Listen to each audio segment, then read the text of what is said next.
Another way in order for you to identify the values of our x or the roots of quadratic equation is by using quadratic formula.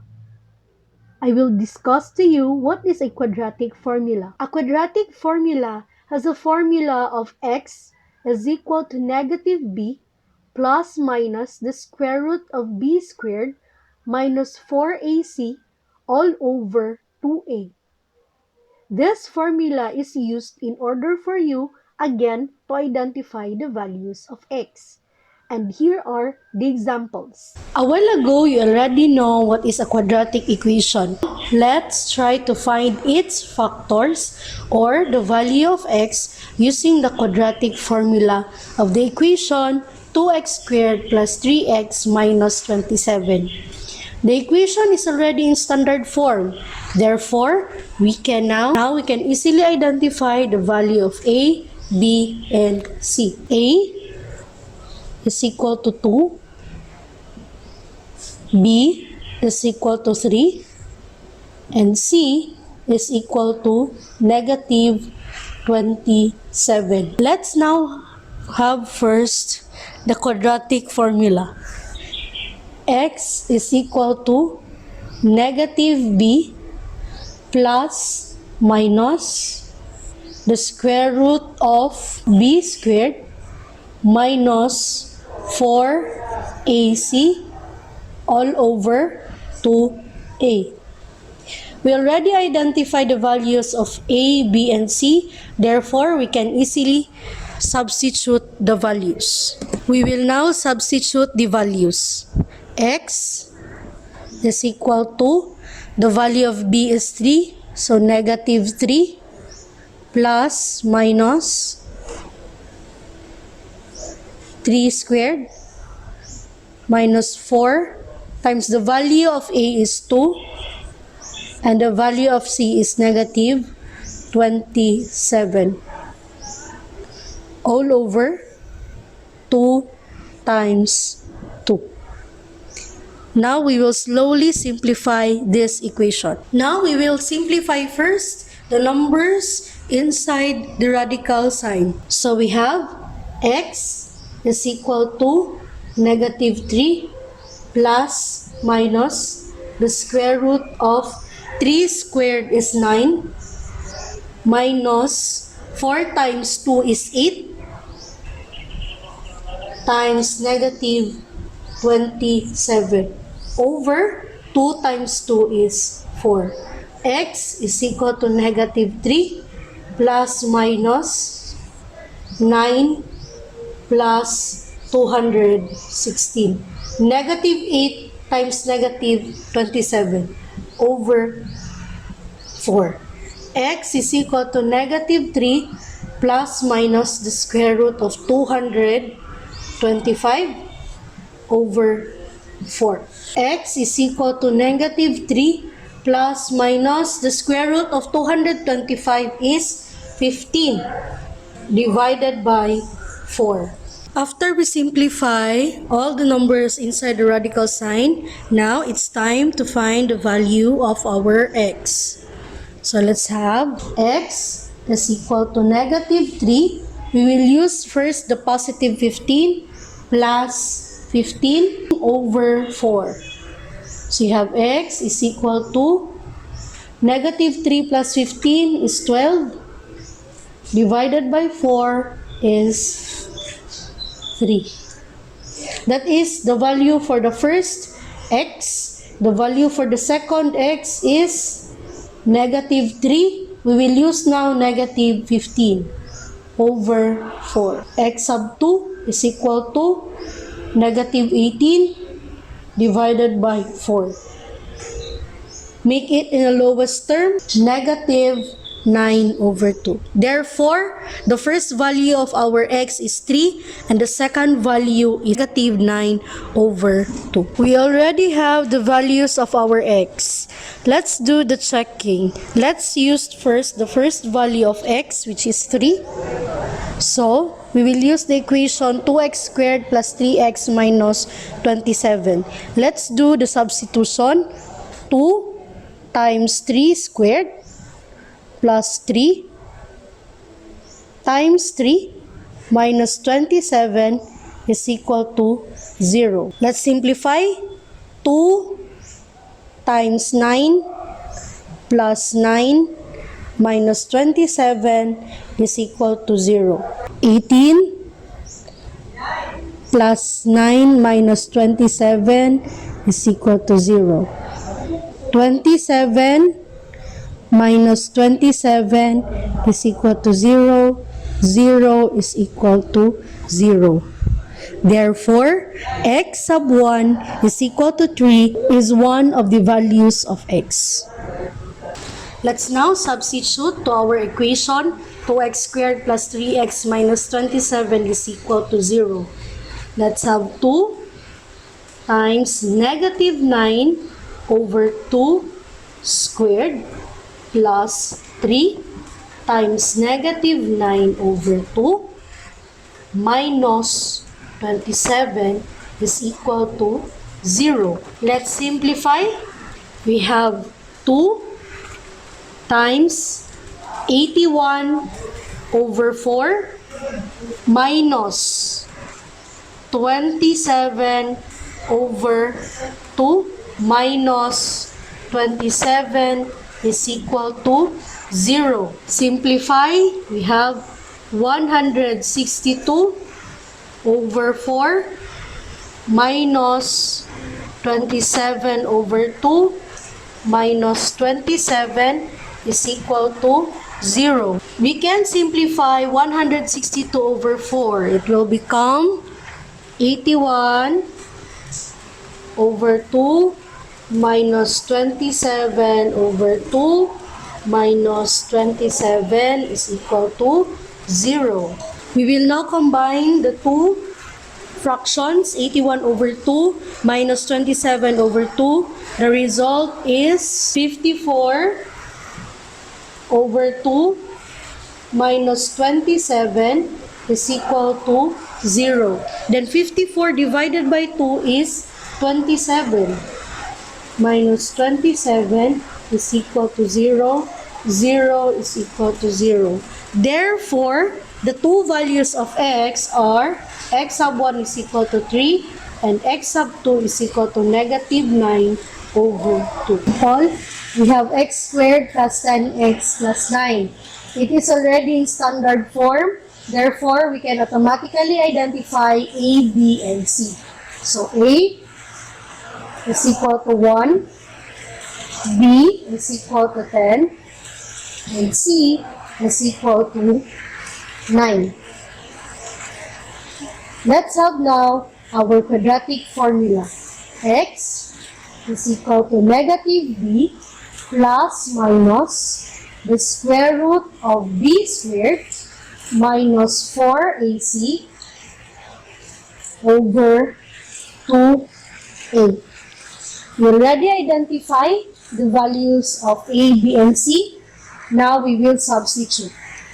X is equal to negative 10 plus minus the square root of 10 squared minus 4 times 1 times 9 all over 2 times 1. We will simplify now all the numbers inside the radical sign.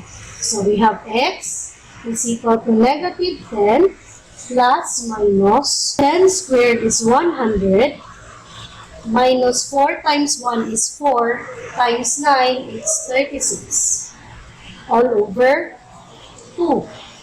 X is equal to negative 10 plus minus 64 all over 2 is equal to negative 10 plus minus 8 because the square root of 64 is 8 divided by 2. We are now ready to identify the first value of x. Let's name it as x sub 1 is equal to negative 10. We will use first the positive 8 divided by 2. X sub 1 is equal to negative 10 plus 8 is negative 2 divided by 2. Our x sub 1 is equal to negative 1. x sub 2 is equal to negative 10. We will now use negative 8 all over 2. X sub 2 is equal to negative 18 over 2. X sub 2 is equal to negative 9. Let's have now our checking. We will substitute the first value of x to our equation, which is negative 1. So we have negative 1 squared plus 10 times negative 1 plus 9 is equal to 0. So we have negative 1 squared is 1. 10 times negative 1 is negative 10 plus 9. We will simplify. Negative 9 plus 9 is equal to 0. 0 is equal to 0. Therefore, our x sub 1 is negative 1. So the second value of x is x sub 2 is equal to negative 9. So we will substitute negative 9 to the equation x squared plus 10x plus 9. So we have negative 9 squared plus 10 times negative 9 plus 9 is equal to 0. Negative 9 times negative 9, it's 81. Minus 90 plus 9 is equal to 0. 81 minus 90 is negative 9 plus 9 is equal to 0. So 0 is equal to 0. Therefore, our first value of x is negative 1 and the second value of x is negative 9. Our example number 3, we have x squared minus 6x minus 41 is equal to 0. It is already in standard form. Therefore, we can identify A, B, and C. A is equal to 1. B is equal to negative 6. And C is equal to negative 41. We will substitute to the formula of quadratic. We have x is equal to negative b plus minus the square root of b squared minus 4ac all over 2a. X is equal to, we're now ready to substitute. We have negative and negative, it will turn to positive 6 plus minus the square root of negative 6 squared minus 4 times 1 times negative 41 divided by 2 times 1. Let's simplify first all the numbers inside the radical sign. So we have x is equal to 6 plus minus the square root of negative 6 squared is 36 minus 4, negative 4 times 1 is negative 4 times negative 41, that is positive 164 all over 2. X is equal to 6 positive negative the square root of 200 all over 2. So we will simplify now. We have 6 plus minus. As what you can observe, 200 is not a perfect square. So we need to do is, we need to find the factors of 200 that one is a perfect square and the other one is not a perfect square. When we say factors, that is two numbers, if multiplied, the result is 200. So we have 2 times 100. 2 is not a perfect square, 100 is a perfect square. Divided by 2. X is equal to 6, positive, negative. The square root of 100 is 10, so we will put it outside. The square root of 2 over 2. We will now find first the value of our x. Let's have x is equal to 6 plus 10, the square root of 2 all over 2. X is equal to 6 divided by 2 is 3. 10 divided by 2 is 5. The square root of 2. This is now the value for our first X. For our second X, we have 6 minus 10, the square root of 2, all over 2. X sub 2 is equal to 6 divided by 2 is 3, minus 10 divided by 2 is 5, the square root of 2. This is now the value of our X sub 1 and the value of our X sub 2. Let's now have our checking. Let's substitute our first value, which is 3 plus 5 square root of 2 to our equation, x squared minus 6x minus 41.